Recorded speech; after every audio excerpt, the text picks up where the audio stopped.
Hello and welcome to the Spike podcast. I'm Fraser Myers, and with me this week, as ever, we have Spike's editor, Tom Slater. Hello. And Spike columnist, Ella Whelan. Hi. Coming up on the show, Islamist censorship, Boris Johnson, the woke Washington Post, and trans athletes in women's sports. Cinemas across the UK have pulled a film allegedly due to its blasphemous content. Islamic protesters say that The Lady of Heaven contains blasphemous scenes depicting the Prophet Muhammad in a disrespectful way, as well as protests in towns like Bradford and Sheffield. There's been a petition with over 100,000 signatures calling for the film to be banned. Tom, what have you made of this? I think this is really outrageous, and the lack of response is really outrageous. As you say, there's been these protests, quite menacing protests, a couple hundred people often at one time. It's quite clearly an intimidatory campaign. This isn't just about people talking about their hurt feelings necessarily. And also it's had an effect. Cineworld put out this statement saying because they cannot maintain the safety for their staff and customers that they've pulled this film across the country. Showcase, I think, is another one. Another chain, smaller chain, has already pulled its screenings of this film. View, I think, is hanging on. And so what you've essentially got here is a group of hardline religious conservatives who have managed to partially censor a film, get it pulled from cinemas across the country. And no one seems to care that much whatsoever. There has been deafening silence. I mean, there's been a couple of politicians who have said something about it. I mean, Sajid Javid has condemned it as cancel culture. But there's no sense in which there's going to be anything that follows on from this, especially because, it was only last year that we saw that horror at Batley Grammar in Yorkshire, where that teacher was hounded out of his school. Again, the school was shut down for a number of days because he showed an image of the Prophet Muhammad in class, in a religious studies class on blasphemy. He's, as far as we can tell, not been back to his own family home since. We keep feeding this. No one seems to take it seriously. And we've essentially ushered in a system of mob rule where artistic expression is concerned. I'm sure we'll get into the reasons as to why people don't seem to recognise this is such a serious problem. But that's the reality. We've, out of our own sort of cowardice, the terror of being condemned as Islamophobic or whatever, if you stand up to these very hardline individuals who represent no one but themselves, has allowed them to basically usher in actual religious bigotry, like a backdoor blasphemy law. And the silence on this, aside from a few news reports and a couple of people speaking out of it, tells you everything you need to know about how we ended up here, I think. Yeah, it seems as if the two responses, or the two main responses, are either silence or essentially capitulation. And, we can show a clip now of a cinema manager, giving in to the mob. At a local level, it wasn't our decision to show this film. It came from above. We totally agree with what you're saying, and we are not prepared at this cinema to show this film.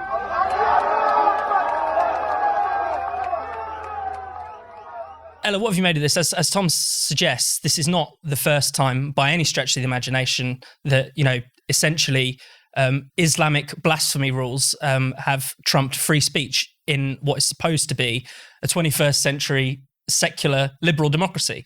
And the remarkable thing about that clip from that employee in Cineworld is that he's not giving the kind of standard line about safety and the kind of fobbing off thing that the formal statement from Cineworld did.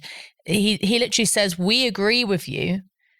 We didn't want to show this." And you want to say, well, hang on, which part did you agree with? Do you agree that it is deeply Islamophobic and offensive? In which case, have you got really passionate views about the showing of, the alleged showing of Muhammad and Fatima? Because that's really what the issue is around. Or have you got particular views about the difference between Sunni and Shiite understandings of that particular part of Islamic history? I mean, it's just a complete nonsense, the idea that he would agree with them. And the tenor of the protests are really interesting and worrying because on the one hand, they're very intimidating. You have individuals their clips been going around on Twitter saying, directly threatening things. We have been born and brought up to defend this with our lives. If you carry on showing this film, there will be repercussions. Dead eye staring in the camera. Okay, you could say, who knows what that means? But as Tom says, in the context of Samuel Paty, of Charlie Hebdo, it's obvious that they're at least alluding to the threat of something like that, these protesters. At the same time, they're holding up signs that say things like, I have a right not to be offended, or, you know, you're in something, you know, like safe space terminology, the kind of stuff that you most typically find, you know, on university campuses, for example. So it's a real example of the way in which, you know, real extremists are using the language of offense culture and this kind of really soft, wet terminology that actually has more clout these days. It's probably the signs using that kind of I have a right not to be offended language that won them this ban than the actual threats of potential violence or suggested violence. But you're right. I mean, the other thing is that there have been many petitions against films in particular. Recently, I remember, you know, in 2018, an allergy awareness organisation tried to get Peter Rabbit banned in Sony Pictures because he was pelted with berries and he was allergic to berries. And so, you know, there was a huge petition about it. And most of the time, luckily, cinemas have held firm and said, you know, they might have said, oh, well, we don't want to upset someone, but they certainly don't pull the film. The speed with which, in particular, Cineworld pulled the film is remarkable. Because when you get down to it, in a secular society, this debate about, you know, what a review on 5 pillars of Muslim website called Sectarian filth. And you know, for those of us who aren't Muslim or even don't believe in God, or even moderate Muslims, that just doesn't compute. There's no, you know, this is a very small, particularly sectarian kind of disgruntlement that should not play out in the public space of cinema or any kind of arts entertainment industry. I mean, do Islamists, Tom, essentially just have a veto over public life now? Well, it seems like it when they're willing to exercise it, because they know that time and time again, people are just going to cave in to this stuff. I mean, that's the thing about all of these instances, whether you want to go back to Salman Rushdie and the fatwa, or you want to go to Charlie Hebdo. You had the kind of immediate act of either threats of murder, extreme censorship, hounding people out of public life, whatever it might be, which is shocking on its own terms. But at the same time, we know these people are hardline religious nutcases. What's almost more shocking is the lack of solidarity, is the lack of courage, frankly, which has greeted this time and time again. This has been a chronic problem, and we've just continued to feed it with our own cowardice. And people try and dress it up different ways. You know, I think that particular Cineworld manager was almost alluding to this idea that for the sake of multiculturalism, this film has to be censored. And yet it seems like in large part what a lot of these blokes are upset about, you know, the talk of it being sectarian or whatever, is because of the depictions of particular figures in Islamic history from a Shia perspective, and how obviously they find that deeply offensive. So you're kind of intervening in some respects in this kind of sectarian battle. I don't claim to know the full intricacies, but that doesn't seem to me to be... It just, at the end of the day, they're full of it. It's about cowardice. Yeah. They're scared of these people. And the reason that they've been given this power is because time and time again people have capitulated to it. I think the invocation of the language of the safe space, or again the kind of particular accusation that it's racist and all this kind of stuff, which you've seen on a lot of the placards there, is very, very interesting. They're definitely trying to co-opt a lot of that language because they know a lot of people kind of secretly would agree with them actually on some level, even if they might completely go in with it. But if we're talking about racism, when we ask the question, why is there silence on this? Where if it was a bunch of kind of blue rinse churchgoers upset about a film that depicted Jesus Christ in a particular way, they would be laughed out of the room. Yeah. Why is it? That was what Father Ted did in an episode, Exactly, you know, down with this sort of thing. Careful now and all that stuff. You know, that's the image that we have of those people. It's almost funny, you know. And yet in this situation, obviously there's the element of intimidation, which is very clear and very much there. But why do we almost not hold these protesters to the same standards as anyone else in society? And in a sense, it's a racist double standard. This is what they do, isn't it? Yeah. Of course they'll be upset about this. They're effectively not up in the minds of the people who are capitulating to this of what it takes to be a citizen in a liberal, secular society, whilst all the rest of us might have to put up with the fact that our beliefs or our creed or our gods or our imaginary friends or whatever it is might get defamed from time to time. They're not up to it. They're not quite like us. That's what motivates the double standard. So I think even though identity politics has infected this, the thing that really shines through is just the kind of racism of that politics, because it's again created cover for this kind of thing. It's excused it whilst also expressing a deep prejudice towards Muslims in society in general, who are not only tarred with the brush of these nutcases, they claim to speak on behalf of them, and then by capitulating to them, you almost cede them that prominence, that position. But also, by having this double standard, you're basically saying they're not like us. And that's disgusting. I'm always trying to discover something new or pick up a new skill, and regular listeners to this show will know that my favourite place to do that is Wondrium. Wondrium is the video subscription service with content on just about any topic. For instance, I just watched one of Wondrium's excellent new series, African American History from Emancipation through Jim Crow. Across 12 informative and sometimes shocking episodes, I learned all about the aftermath of Lincoln's Emancipation Proclamation and how after that great step forward, there were so many backward steps that followed. There's episodes on everything from the Jim Crow era to the Black experience in the 2 World Wars and so much more.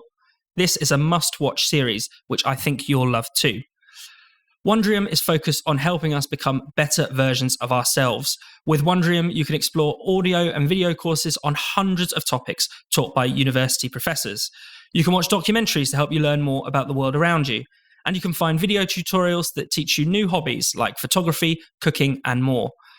All of Wondrium's content is world-class and credible. It's presented by experts who all know their stuff. And it's always ad-free. I want you to sign up for Wondrium today. Wondrium is offering Spike podcast listeners and viewers a free trial plus 20% off an annual plan. To get this offer, you need to visit our special URL. That's wondrium.com/spiked. Again, that's wondrium.com/spiked. Sign up today. So earlier this week, Boris Johnson narrowly survived a vote of confidence in his premiership. Large numbers of Tory MPs are very angry over the Partygate scandal that has dragged on for months, over things like high taxes and also just the Tories' woeful performance in the polls. I mean, Tom, this has been quite a hectic week, quite a mad week. I mean, is this the beginning of the end for Boris, do you think? It's hard not to see it that way just because of the fact that his authority has been so blown to pieces with his own parliamentary party that, you know, the Tories were in trouble with the polls, not really as much as you would expect, actually, considering the amount of hot air, you know, they are trailing, but it is midterm and all the rest of it. But Boris Johnson's standing certainly is dreadful. Yeah. You know, he's near an all-time low in relation to his personal approval ratings. His goodwill with the public has definitely been shredded over Partygate. And whilst we're all bored of that, and I think most of the public are bored of that, the damage has already been done, even if, you know, it's been ridden into the ground, if you like. And then you've got the fact that as of this week, 40% of his own parliamentary party don't have confidence in him. And the thing about these things is these rebellions tend to grow, you know, because more people, if they knew that so many of their colleagues would vote this way, they would join in. And so it's difficult to see a particular way back from this. I mean, he's defied the sort of laws of political gravity before, if you like. Yeah. He's bounced back in a lot of situations in which people said it was over. It's just difficult to see that now. There's a lot that's regrettable about that. The kind of pretty transparent media campaign against him, which really reached its crescendo again around this confidence vote, as Alistair Stewart wrote about on Spike this week. There's also the fact that it's quite clear that there's a lot of people who are sort of rubbing their hands with glee because they think, as Andrew Adonis let slip this week, often falls to him to say the quiet part out loud when it comes to sort of what the Remainers are thinking, that if you get rid of Boris, then later on you can get rid of Brexit. Yeah. That's clearly what their intention is. They want to kind of draw a curtain over this crazy period in British politics where ordinary people matter just that tiny bit more. All of that is true, but at the same time, Boris has kind of fucked it in relation to the public and in relation to his own party, and I'd be very surprised if he could crawl out of the hole that he's dug for himself here.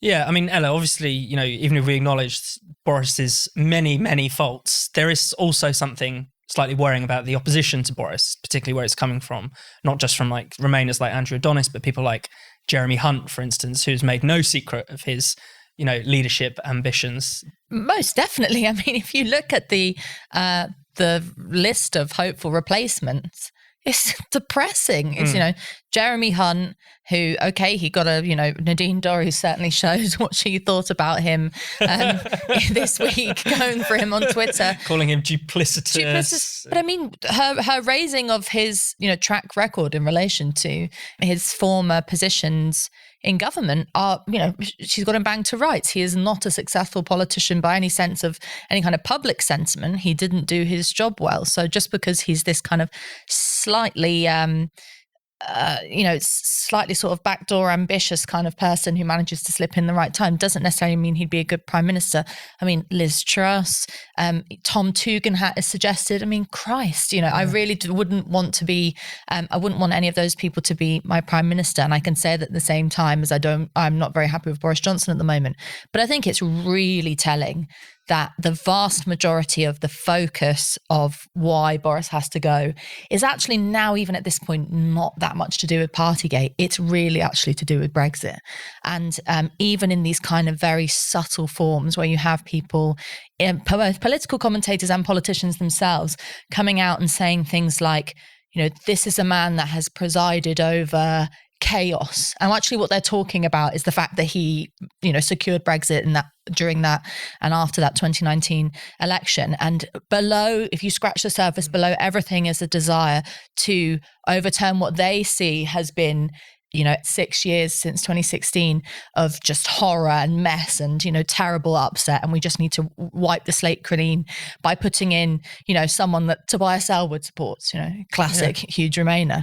But it's also the case that if you look at the other side of the coin, which is that Boris Johnson might have a leg to stand on if, for example, we weren't currently in the middle of an insane cost of living crisis where, this week, not many, it's sort of halfway up the news agenda, but it's still not quite topping the news agenda, the fact that it's going to cost over £100 to fill up your car. Yeah. The fact that there is still this question of, people having to pick between heating and eating. And then what is Boris Johnson's great announcement to garner the courage of the country and get everyone back behind him?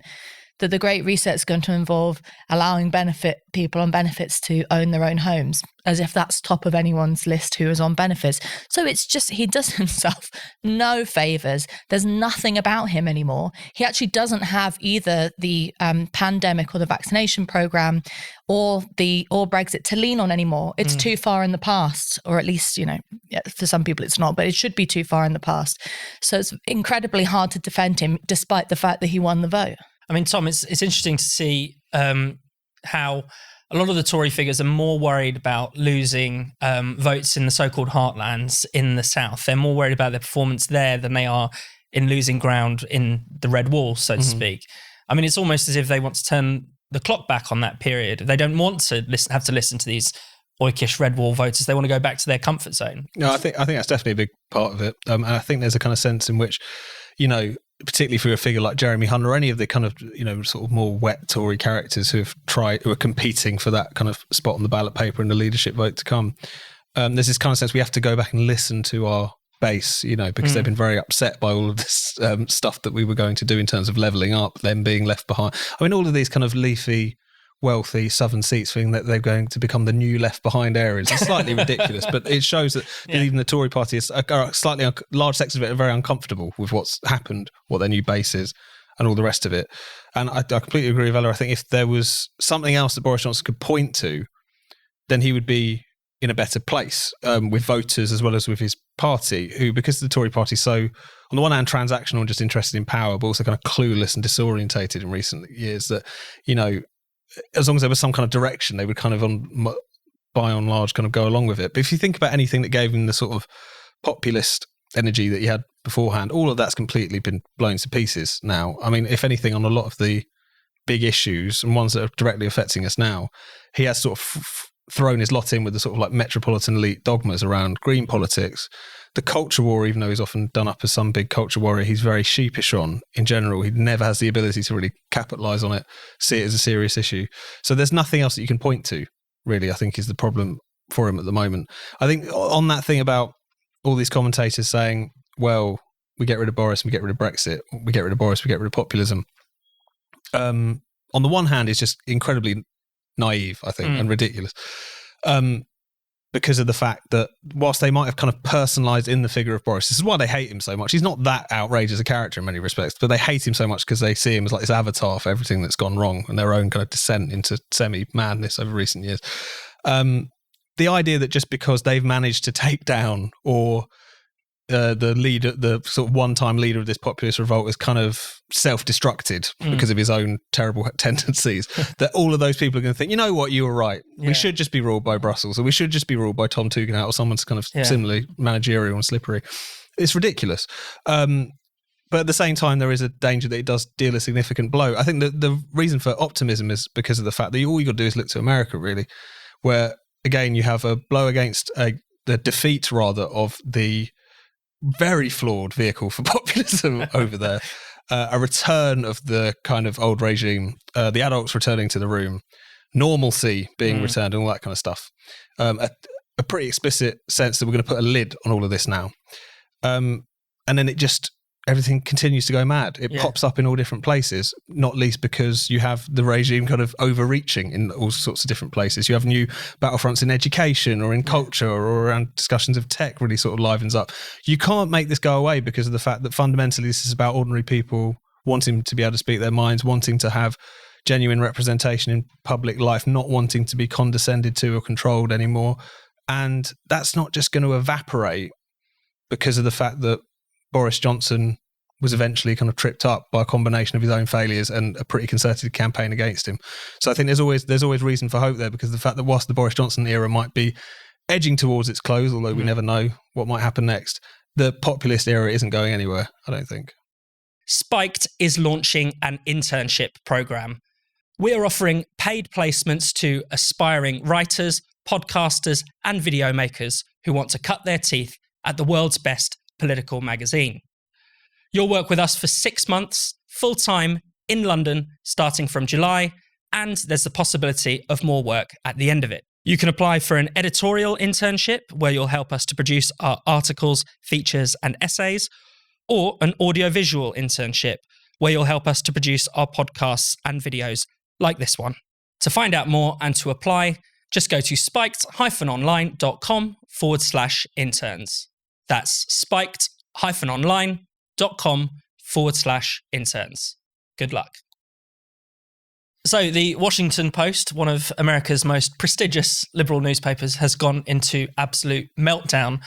Political reporter David Weigel retweeted a sexist joke, which goes something along the lines of, every girl is bi, you've just got to figure out whether it's polar or sexual. And this was immediately latched onto by fellow reporter Felicia Somnes, who is around 6 days later still tweeting about this, funnily enough. So essentially the Washington Post newsroom has exploded over this. There's been lots of sort of public fighting. The executive editor has told everyone they've got to calm down. I mean, right, we need to stop the podcast right here because there's been some breaking news. Since we recorded this episode, Felicia Somnes, the reporter at the heart of the row, has been fired from the Washington Post for misconduct that includes insubordination, maligning your co-workers online, and violating the Post's standards on workplace collegiality and inclusivity. Still, the discussion we had is just as relevant as ever. So enjoy. Ella, I mean, this is just classic kind of woke newsroom behaviour now, isn't it? It's not newsroom, it's classroom. It really is so childish.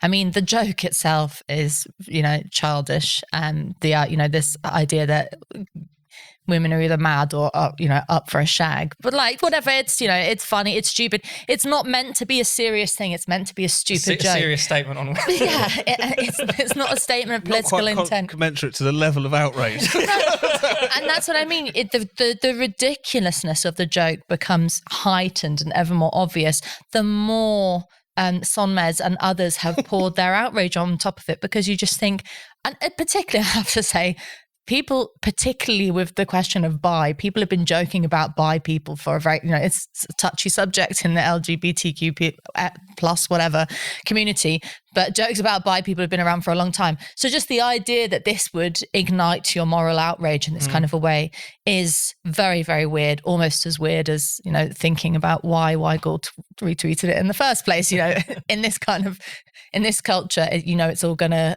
cancel culture, it's all going to come down on your head. But the fact that it escalated to a point in which, he was, his job was threatened, he was suspended, that, the Washington Post started collapsing in on itself. All these staff were going for each other's throats, to the point in which talking about a classroom, the sort of teacher in the form of a senior member of staff had to step in and say, now, break it up, everyone, stop fighting.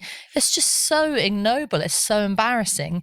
But it sort of says something really important about the difference between, okay, I know that Twitter is a public space and, you are putting out a public statement, whether you're retweeting or not.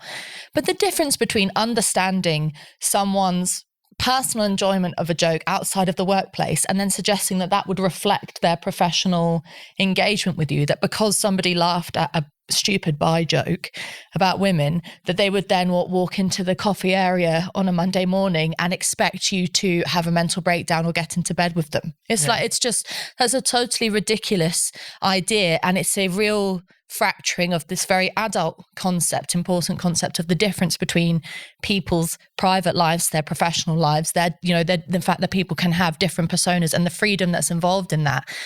Never mind the fact that it's such an infringement on, just even though we're talking about Washington Post assholes, basically, that it's an infringement on, workers' rights to suggest that because of what someone thinks about a joke or something, that would affect their ability to work, and that you could withhold their ability to work for them on the basis of a joke that they retweeted. It's just such a horrible mess, and I've really put a perfect example of how toxic this kind of, not just cancel culture, but sort of attention-seeking side of the cancel culture has become, because Sonmez was only doing this to kind of depict what a great person she was, not because she was some kind of by the joke, not because she's some kind of, maybe she is, I don't know, not because she's some kind of warrior for bi rights or anything like that.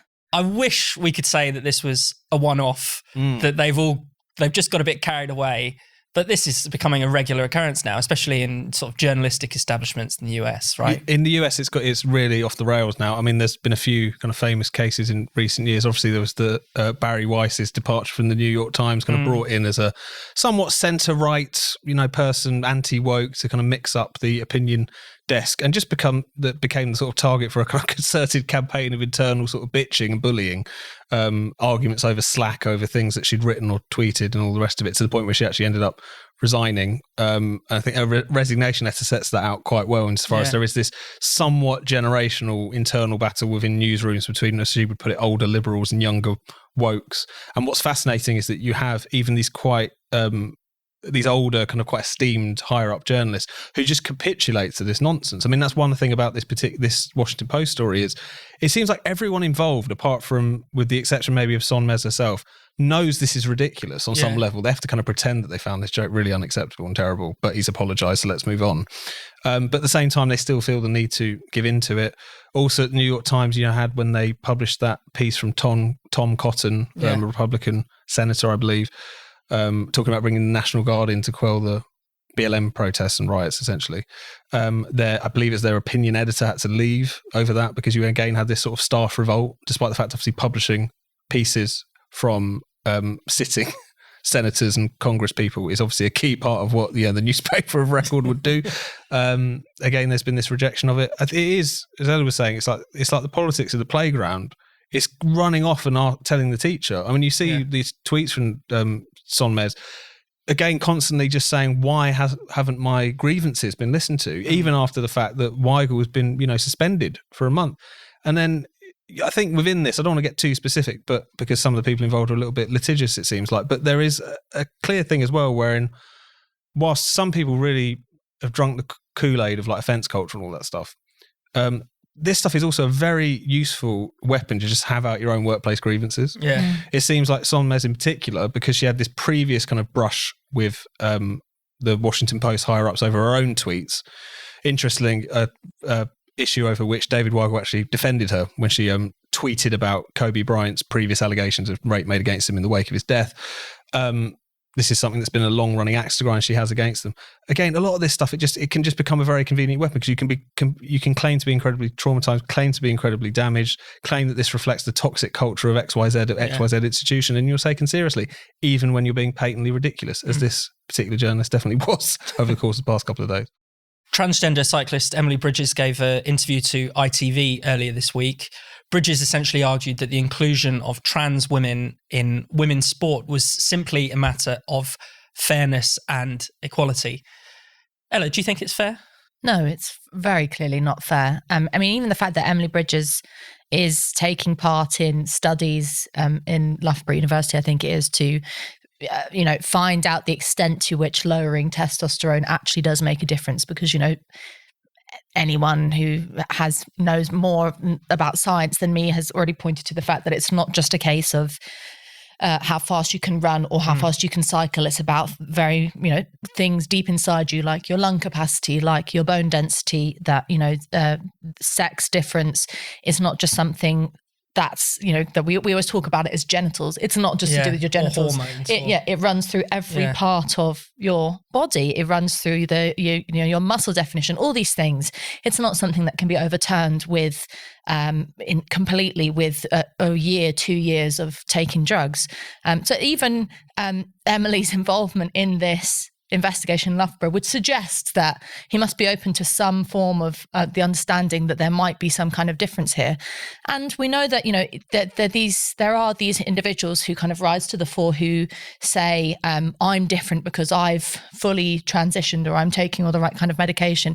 But that's, be that as it may, there is this trend now to suggest that all trans women should be allowed to engage in women's sports, that to have a rule otherwise, or to have any kind of exception, would be being transphobic. You have articles written in the wake of Emily's win that say that describing a trans woman's body as a male body is transphobic. I mean, how do you talk about what is actually physically happening in this physical thing, the world of sport, without being specific with words? And there was this really great tweet thread by someone from the Open University who was actually in relation to Stella Creasy's discussion about women's penises and things, but it was relating to this whole idea that, if you stop being able to use the right kind of language about things, whether it's trans women, male bodies in a particular context, what you're saying to people is you're just mystifying the whole discussion, and you're saying this isn't for you to. It's very undemocratic. This isn't for you to talk about. And it really feels like people like Emily Bridges are being kind of petulant teenagers and saying, I should be allowed to do what you want, and you don't understand it. And if you do understand it, if you question it, you're a bigot. So just stay out. It's like little lordships kind of thing. It's not just undemocratic, it's tyrannical. And rightly, lots of women, that is, actual women, sports personalities have come out and voiced their disgruntlement at this and said it's unfair. And if you even look at the picture of the podium, in which there are two of that particular race, in which there are two trans... This was the race last weekend at Herne Hill. Yeah, there are two trans women who won first and second place. Emily Bridges is one of them. They're kissing, and the woman on the third place panel is holding up her baby. And I think you can't, making sure that it's not crying for the professional picture. And I think that probably tells you all you need to know about the unfairness of this situation. I mean, you brought up the sort of language question and male bodies and female. There did feel for a while we could talk about trans women having male bodies. But as you say, Stella Creasy talked about females, trans women are females. Emily Bridges similarly referred to fellow female athletes. I mean, basically every aspect of language is slipping away from us now, isn't it? Yeah, no, it's being completely eroded, which I think is because so much ground has been given on this particular question. And it's the Orwellian component of it, which is so chilling, because you're, first of all, compelled to ignore the evidence of your own eyes. The fact that you have often, has to be said, quite sort of mediocre sportsmen who transition and suddenly become on the podium. Yeah. There is obviously a particular issue here. A lot of the stuff where it's talked about, again, there seems to be some sort of junk science has been cobbled together to suggest this isn't an issue, even though it's quite clear, it's obviously clear that it is. So time and time again, you're just asked to ignore what's right at the end of your nose. And I think that particularly there's something about gender ideology, which seems to think that essentially self-esteem should conquer everything else before it. How you see yourself matters more than any other material, biological concern, even to the point where you would effectively destroy fairness in women's sport, which is what ushering in, again, kind of trans inclusion, as they would put it, would do, because that's more important than someone's feelings being hurt momentarily. That's essentially what we're talking about here. And it's something where, again, there's plenty of people who are talking about this now, rightly so. because even though it's sport, it's maybe not as kind of serious as some of the kind of other areas of women's only spaces and whatever that we might previously talk about. It's a really good example because everything has to be thrown out. Everything that's core to sport, like notions of fairness, notions of fair play, all this kind of stuff. Because it's by separating the sexes that women can compete in sport at a high level anyway. You know, this is really important for the point of equality. But again, everything has to go because of hurt feelings, essentially. But for whatever reason, that's what this ideology demands of us. Thank you so much for watching the Spiked podcast. We'll be back next Friday. If you hit subscribe and click the bell, you'll never miss an episode. And in the meantime, why not check out all of Spiked's other videos and podcasts on this channel? And for more Spiked content, find us at spiked-online.com.